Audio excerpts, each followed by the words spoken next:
one by one, the world takes away the distractions.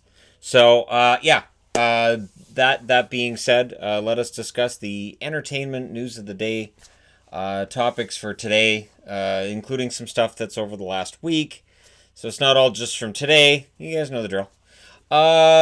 Police. I don't know where to start with this. So Tiger King, if you haven't watched it, go watch it. Because if you have, you'll understand. Police are asking for new leads in Carol Baskin's husband's disappearance. Yeah. So that's happening. And I don't know what's more alarming. The fact that her husband disappeared and it looks like maybe they didn't do a full investigation. And again, the show doesn't really get into it. The show kind of provides one aspect of it. And they kind of leave it like, yeah. And then they go on to the next episode and you're like, wait a minute. There's kind of this hanging thing of that, wait, did that girl lose her arm and we just ignored it? So there's a lot of things going on in that show so fast that you don't realize, I don't think Joe's actually singing there. And then you do the research and you find out Joe didn't sing there. So it's not him singing on any of those songs. It is the weirdest show in history.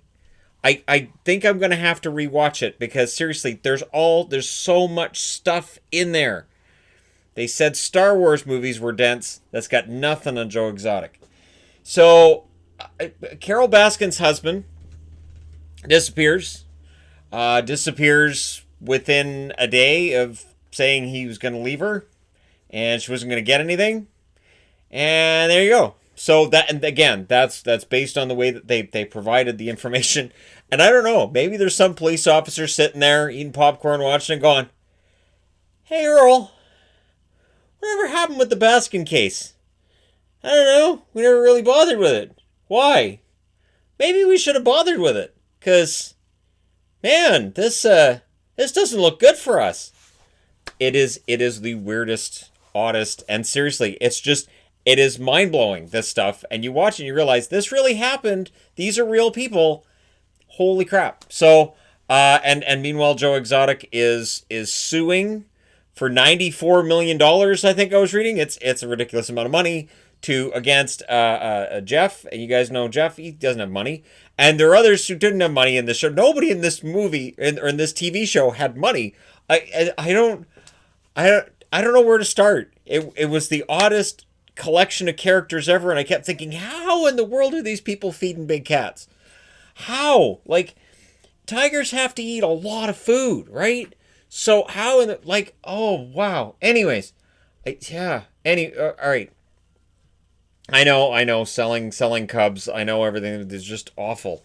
And then the question that, Yvonne asked me at the end of the 7th episode last night, which was, so they've always got the cubs. Where do they go?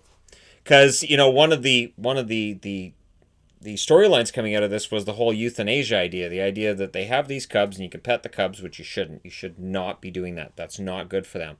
And you could see that these little tigers were very alarmed. They were not all right. And what's funny is that when our house cats here, when they get picked up and they scream, and I tell the kids, put the cat down. I was doing this watching the show where you could see these tigers just shaking and you could hear them crying. And I'm like, put the cat down. It needs its mother. And knowing that they've just yanked them away from their mother is just heartless. So there is some heartlessness in this that I don't know if maybe it's just because I raised cats my whole life and I can see that. And it's like, that just feels terrible. Or maybe it's just human nature where we go, that animal's clearly in distress. But either way, holy crap. Seriously, it is just mind-blowing. And Carol Baskin I'm not saying she did it, because that's not right. I can't, because I'm only going based on what I saw on a TV show. And when I did a search after, I thought, maybe she did, maybe she didn't. It's not for me to decide, but some of this doesn't add up. So, because again, I'm only given the information from the documentary. And as I said in the last news video, documentaries nowadays, they give you a point of view. They give you a slant on this. And the slant right now is against Baskin. And, I feel bad for her on some level because clearly there was a slant against her. And in the next episode, they just throw it aside. That's okay. We think she killed her husband, but we'll throw that aside. We as the creators of this show will throw that aside in favor of telling you people, here's more crazies. I just, all right. How many wives does this guy have? I don't know. That's crazy. Did she just lose her arm? What's going on? Why? All of this stuff is rapid fire. Why don't you give us any time to digest any of this? He was how old when he married that? Wait, she was how old when she married? Wait, no, give us, stop it. Stop. Anyways, this is what my brain was doing during the whole thing. Like, okay, that's wrong. Oh, that's gross. What is, what? Huh? And just, all right. Again, if you haven't seen it, it's worth watching because everybody's watching it because we can't go outside. Now, good news. So John Krasinski debuted a little show called Some Good News. And you know what, John? Good on you. John Krasinski, known as, of course, Jim from The Office. And he's got his little show there on Amazon Prime, but he's always going to be Jim from The Office. And to celebrate the 15th anniversary of The Office, he had Steve Carell on, and they talked about all of their great times together. And I agree, we need some good news. And he was talking about good things coming out right now with Americans and people in general just helping each other. And this is important right now because the news is turning. Yeah. Anyway, so while that's all going on, other good news of sorts, there are numerous CEOs, including that of Disney, who are foregoing their salary right now. They're like, you know what? I'm good. I don't need to add to billions of dollars, millions of dollars I have. I'm going to forego my salary, and that money can go to help other people. This right now, what we're going through is revealing the good in people. And those who go, yeah, I'm still collecting a salary. But you know what? It's not really my problem what everybody else is going through. It's a shame I had to lay everybody off. So, it is definitely telling us who's got a heart and who doesn't. Where the real Scrooges of this world lie. And there are some Scrooges out there. So yeah, kudos to any CEO that is foregoing their salary and is willing to help people out right now, because that's a good thing. And there are numerous, I couldn't get them all on the board, numerous celebrities that have given up their time and given up their own money to help people out. Ryan Reynolds and Blake Lively being, I think it was $480,000 they gave, something like that. It's some large number, and there are a lot of celebrities that are doing this. So good on them. And, for those who are doing it anonymously, and I guarantee there are some doing it anonymously because they don't want any kind of kudos for it, you know what? Good on them too. Now, Sony has stepped in and said, hey, so all those movies we were going to release this summer, nope, they've all been delayed to next year. So we're going to see that a lot. We're going to see movie theaters basically just not a thing throughout this summer, which will hit Hollywood pretty hard because that's when they make the most of their money. So right now, everything's shut down with productions, and now they're not going to be getting the money this summer they would normally get. So again, this isn't a situation where you can say, oh, I feel really bad for the millionaires and the billionaires. No, they're going to be fine. But for people who work in the industry, for your cameraman, for your grips, for anybody who's like, producer, editor, for the people that you don't see in front of the camera, for the people who don't make the big money, this is a huge impact on them. So all of this gets delayed. If movies are getting delayed into 2021, this pushes other things back. And this is just the reality we live in. Related news. Stargirl is going to be debuting for CW. It does not take place on Earth Prime, and this is the baffling thing. So you have Crisis of Infinite Earths, right? And all of the Earths become one. They become Earth Prime. But just kidding, because we still have other Earths and we still have other universes apparently. And Stargirl is going to be in another universe, and it's on their DC streaming service, but it's going to be on their DC shows. And we're also seeing now Titans is on a different Earth, and Doom Patrol's on a different Earth than Titans. I don't understand. So to me, Crisis on Infinite Earths didn't really do anything. Like, this is just the cynic in me saying it. I'm gonna just go right out his head and say it didn't do anything. It just made sure that Supergirl was on the same Earth now, and ta-da. And other things just stay on different Earths. I was actually kind of thinking, if they could have Titans do some kind of a crossover with Flash, something like that, where characters from the CW shows might come in as a cameo on the gritty Titans show, and then you have Titans characters maybe have a cameo. But forget it. We'll just make sure they're on different Earths, and all right. So I again, the Crisis of Infinite Earths is just, to me, has been. It's like they had this big 5-part event plan, and they go, great. And what are we going to do after the event? Who cares? We're just going to have this big event, and we're going to worry about what we do with it after. We'll worry about it after.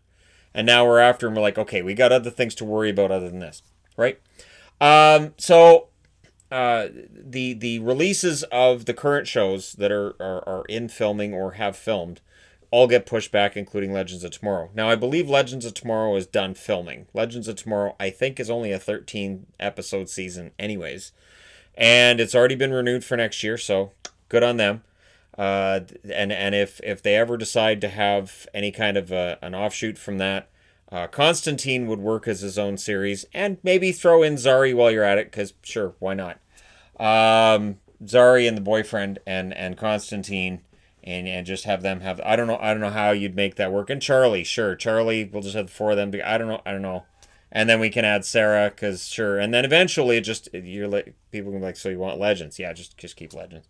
So Flash has filmed 20 out of 22 episodes when they got shut down. Supergirl needed to film the finale. They haven't filmed that yet, or at least finished filming it. Batwoman had 3 episodes left to be filmed. So that's where they're at right now.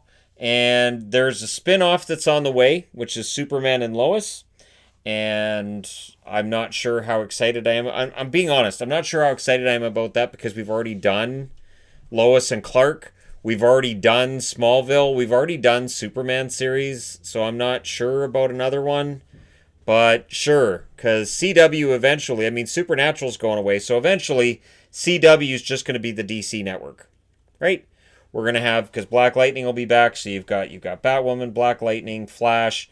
There's the new series for Arrow, which potentially is going to be... I haven't heard that it's technically gone forward yet, so it's going to be based on Flash's daughter and the other female characters around her and whatever they're going to do. I don't know, but eventually CW is just going to be the DC network, right? Because that certainly looks to be where it's headed. I think it's a matter of the production costs are relatively low. Because when you look at it, when you look at special effect shots in Flash or in other series, there's not that many. And in terms of like really big flashy ones where it's really, you could tell like a big budget went into it, it's not very many of those either. Now, it's not as bad as it was in Smallville. Smallville, the biggest disappointment I ever had was where Doomsday, where he had the fight and it was off screen. And that was kind of where Smallville lost me, where I went, that's it. Because they were like this big punch, and then Doomsday's gone. And I was like, no, he's not. That's not it. Doomsday's not gone. This is dumb. And then they went into the next season, and I was like, okay, Doomsday's gone. Are you serious? Are you kidding me? That was it? So when a show doesn't have the budget to show an actual battle on screen, that's a problem. And that's where Smallville was at the time. And so... it seems like with these releases, I would imagine that putting together a scene like that now would cost less than it would have when Smallville was on. But at least we got the episode with the sneeze. At least we got to see what happens when Clark sneezes. Oh, and he's scared of flying. There were a few reasons I stopped watching Smallville. All right, there you go. Just a little bit of a news video for you fine people. And of course, I'll be doing the reading of Into the Void to my wife tonight as well. So stay tuned for that. All right, thank you guys so much for watching, for all your support. Do hit like and subscribe if you're browsing your way through, you just happened upon this video. Thank you guys so much for everything. I will talk to you again soon.